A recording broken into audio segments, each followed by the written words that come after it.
अखिल भारतीय अंधश्रद्धा निर्मूलन समिती यांच्या वतीने आपण प्रतिवर्षी या वडाळा परिसरामध्ये त्याची प्रतिपंढरपूर म्हणून ख्याती आहे, या ठिकाणी आपण प्रतिवर्षी प्रबोधनाचा स्टॉल लावतो। अखिल भारतीय अंधश्रद्धा निर्मूलन समिती याची स्थापना 1982 साली झाली असून याचे संस्थापक प्राध्यापक श्याम मानव आहेत। समाजामध्ये ज्या अंधश्रद्धा पसरलेल्या आहेत त्यामुळे लोकांचं जे अंधश्रद्धेमुळे नुकसान होतं आहे, त्यामुळे लोकांची जी फसवणूक होते ती रोखण्यासाठी अखिल भारतीय अंधश्रद्धा निर्मूलन समिती गेली 42 वर्ष निरंतर हा लढा लढत आहे।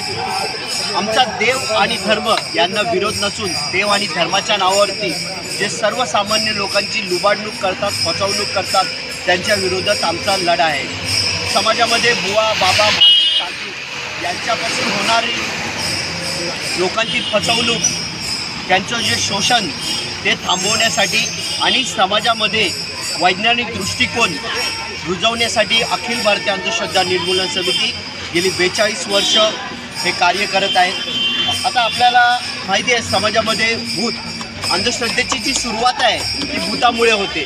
आता भूत या जगामध्ये अस्तित्वात नसताना सुद्धा भूताच्या माध्यमातून होणारी फसवणूक, आता ज्यावेळेस एखाद्याला भूत लागतं,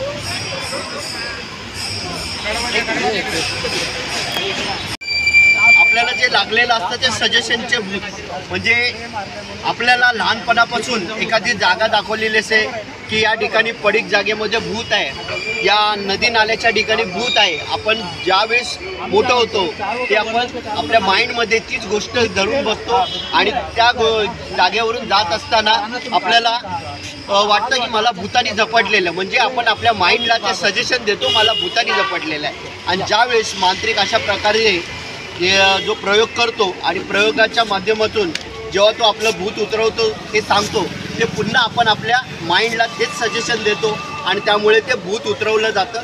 म्हणजे या जगामध्ये भूत अस्तित्वात नसतानासुद्धा हा एक प्रकारचा मानसिक आजार आहे। त्याच्यामध्ये मॅनिया, सिझोफ्रेनिया आणि हिस्ट्रिया अशा प्रकारचे आजार समाविष्ट आहेत। आता ज्यावेळेस देवी अंगात येते तेव्हा की एखादा आपल्यामध्ये काहीतरी अलौकिक शक्ती आहे याचं प्रदर्शन करण्यासाठी ती जळता कापूर,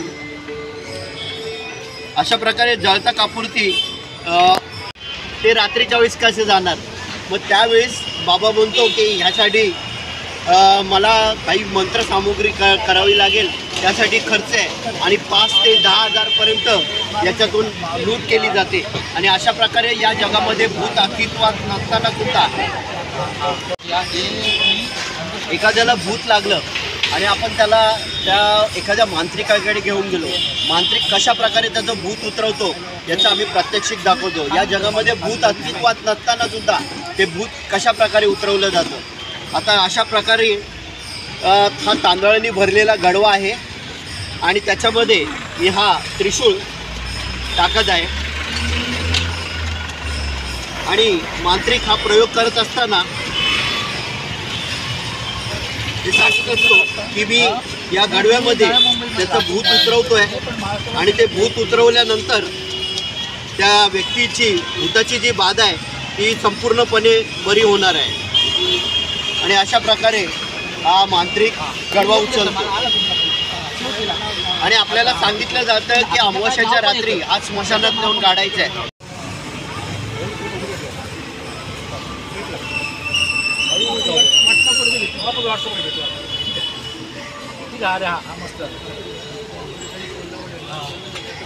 अशा प्रकारे ती देवी हा जळता कापूर खाते आणि आपल्याला असं वाटतं की देवीमध्ये काहीतरी अलौकिक शक्ती आहे आणि त्यामुळे या देवीने हा जळता कापूर खाल्लेला आहे। परंतु याच्यामध्ये सुद्धा विज्ञानाचा प्रयोग आहे। आपण शाळेमध्ये काय शिकतो, कोणत्याही अग्नीत जाळण्यासाठी ऑक्सिजनची गरज लागते। ज्यावेळेस मी हा जळता कापूर माझ्या तोंडात टाकला, जोपर्यंत माझं तोंड उघडं होतं तोपर्यंत हा कापूर जळत राहिला आणि ज्यावेळेस मी तोंड बंद केलं तो विझलेला आहे। तर काय झालं, ऑक्सिजनचा पुरवठा बंद झाल्यामुळे हा कापूर विझलेला आहे। आणि हा असा साधा प्रयोग करून या देवी बुवा बाबा मांत्रिक तांत्रिक आपल्याला फसवतात, आपली पैशाची लुबाडणूक करतात, आपलं मानसिक शारीरिक आणि आर्थिक भारतीय अंधश्रद्धा निर्मूलन समिती अशा बुवा बाबा मांत्रिका तांत्रिकांपासून समाजाचं रक्षण व्हावं यासाठी निरंतर लढा देत आहे. आता आणखीन एक सदाचारी बाबू होते, त्यांनी मंत्राच्या सहाय्याने अग्निकुंड पेटवला होता. तोच अग्निकुंड मी या ठिकाणी पेटवणार आहे. आमचा अखिल भारतीय अंधश्रद्धा निर्मूलन समितीचा मंत्र आहे, भूत बानामती करणी मूठ विज्ञान सांगतं सारं जूट. भूत बानामती करणी मूठ विज्ञान सांगतं सारं जूट. भूत बानामती करणी मूठ विज्ञान सांगतं सारं जूट. भूत बानामती करणी मूठ विज्ञान सांगतं सारं जूट. आता बघा हळूहळू याच्या अग्निकुंडातील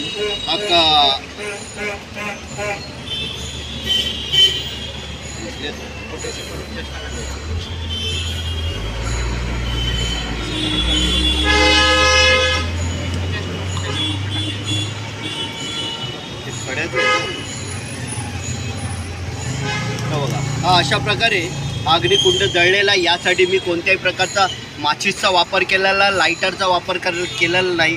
फक्त हा काळा अबीर आणि हे तूप आहे, या दोन गोष्टींचा वापर केलेला आहे आणि यातून हा अग्निकुंड पेटलेला आहे. तर हा प्रयोग करण्यामागे काय विज्ञान आहे ते मी तुम्हाला सांगतो. जेव्हा सदाचारी बाबांनी हा अग्निकुंड पेटवला होता तर या दोन गोष्टी त्यांनी प्रामुख्याने वापरल्या होत्या. त्याच्यामध्ये हा काळा अबीर नसून हे पोटॅशियम परमॅनंट आहे, जे आपण पाणी शुद्ध करण्यासाठी वापरतो. आणि याच्यामध्ये कोणत्याही प्रकारचं आध्यात्मिक गाईचं तूप नसून हे याच्यामध्ये ग्लिसरीन मी भरून घेतलेलं आहे. या दोन गोष्टी ज्यावेळेस एकत्र येतात तेव्हा रासायनिक अभिक्रिया होते आणि उष्णता निर्माण होते आणि त्याच्याखाली कागद, लाकूड किंवा ज्वलनशील जो पदार्थ आहे तो या साहाय्याने उष्णतेने पेट घेतो आणि असा साधा प्रयोग करून हे बुवा बाबा मांत्रिक तांत्रिक आपल्याला फसवतात, उभारतात. आता एक सत्यसाई बाबा होऊन गेले, त्यांनी आयुष्यभर चमत्कार करून लोकांची फसवणूक केली. आता सत्यसाई बाबा ज्यावेळेस एखादा VIP गेल्यानंतर हवेत हात फिरवायचे, हात फिरवल्यानंतर परंतु याला पामिंग सिस्टम म्हणतात. ते प्रवचन करत असताना आपल्या हातामध्ये या ठिकाणी ही चैन लपून ठेवली जात होते आणि तासन तास सत्यसाई बाबा प्रयोग करायचे, त्यांचं व्याख्यान द्यायचे आणि एखादा VIP आल्यानंतर हवेत हात फिरून अशा प्रकारे चैन निर्माण करायचे. त्यांच्यामध्ये कोणत्याही प्रकारची चमत्कार करण्याची क्षमता नव्हती. हात चलाकीचे प्रयोग करून हे सत्य साईबाबांनी लोकांना लुबाडले, फसवले आहे. आता आपण ज्यावेळेस एखादा पानाडी जमिनीमध्ये आपण ज्यावेळेस आपल्याला बोरवेल खोदायची असते किंवा एखादा विहीर खोदायची असते तर आपण एखादा पानाडी बोलवतो आणि तो पानाडी आपल्याला जमिनीखालचं जे पाणी आहे हे दाखवण्यासाठी अशा प्रकारच्या नारळाचा वापर करतो. आता बघा, हा नारळ ज्या ठिकाणी उभा राहतो त्या ठिकाणी तो असा दावा करतो की या ठिकाणी पाणी आहे, परंतु ह्याचमध्ये सुद्धा तो हातचलाकी करत असतो. या मधल्या बोटाने हा नारळ थोडासा पुश केला जातो आणि हा नारळ असा उभा राहतो. जमिनीच्या खाली 75% पाणी आहे, फक्त त्याची पातळी 300 मीटर, 500 मीटर किंवा 1000 मीटर जमिनीच्या खाली पाणी असतं. परंतु हे असे प्रयोग दाखवताना हे जे पानाडी आहे ते आपली फसवणूक करतात. हा एक साधा हातचलाकीचा प्रयोग आहे. अशा प्रकारे ते बोटाने पुश करून हा नारळ उभा केला जातो आणि आपल्याला सांगितलं जातं या ठिकाणी पाणी आहे. आणि अशा प्रकारे आपण त्या पानाडीला 5 ते 10 हजार रुपये देतो आणि अशा प्रकारे आपण आपली स्वतःची फसवणूक करून घेतो. प्रतिवर्षाप्रमाणे याही वर्षी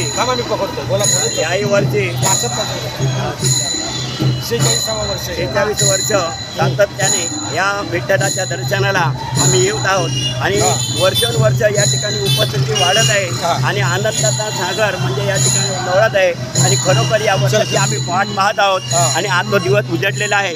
आम्ही विठ्ठलाला एवढीच प्रार्थना करू, हे विठ्ठला सर्वांना चांगली बुद्धी दे, आरोग्य दे, सर्वांचं भलं कर, सर्वांचं कल्याण कर. आणि विश्वाची प्रत्येक माणूस सुखी ठेवू, शेतकऱ्यांसाठी पाण्याची समस्या सोडवू हीच आमची शंका या विठ्ठलाकडे साकडे पंढरीनाथ महाराज की याचा एक अजून एक वैशिष्ट्य पण त्या टायमाला सत्कार केलेला आहे. याचा एक वैशिष्ट्य या दिंडीचं एक आणि गावावर ह्या दिंडीला रत्नागिरी पाऊस करून बरीच लोक तरुण मुलं येत असतात आणि हा आनंद लुटत असतात. आता हा आजचा दिवस आमच्यासाठी खूपच महत्त्वाचा आहे. विठ्ठल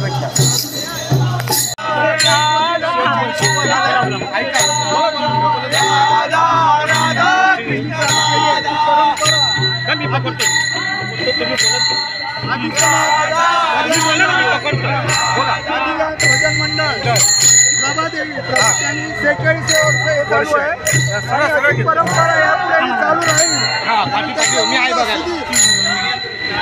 त्यांचं वय झाल्यामुळे त्यांना येता येत आला नाही, पण त्यांचा मुलगा त्यांनी परंपरा चालू आहे आणि अशी ती परंपरा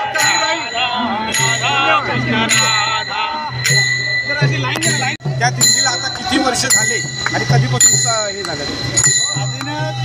भजन मंडळ आम्ही आता 46 वर्ष आहे. मी सुरू आहे. माझे काका रामभाऊ लाड ही यांची दिंडी सुरुवातीपासून 46 चालली आहे. आता आमचे काका थोडे वयाने झाल्यामुळे त्यांनी सर्व आमच्या हाती सोपवलेलं आहे आणि त्यांचा मुलगा सुधीर लाड हे या ठिकाणी सुधीर लाड हे या ठिकाणी या दिंडीचे मालक आहेत आणि आम्ही सर्व सुहासुरे बुवा, उल्हास लाड बुवा आणि बुवा मंडळी सर्व आणि हे सर्व भाविक मंडळी स्वतःहून या ठिकाणी येऊन या पांडुरंगाच्या सेवेसाठी हजर राहतात. असं आमचे 46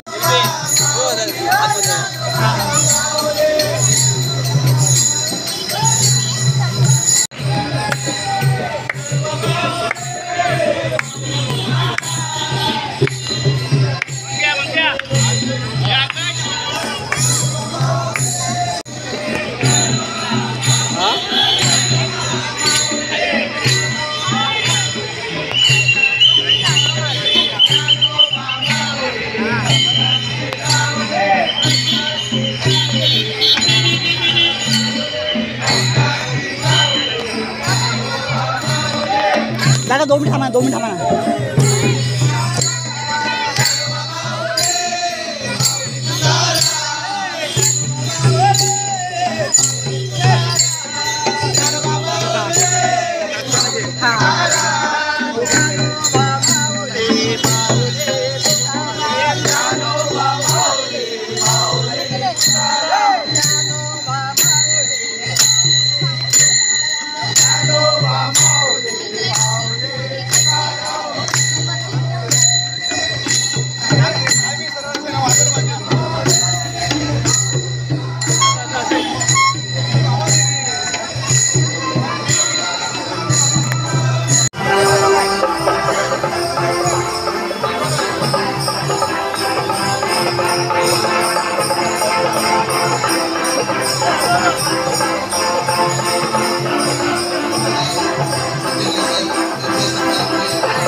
Thank you.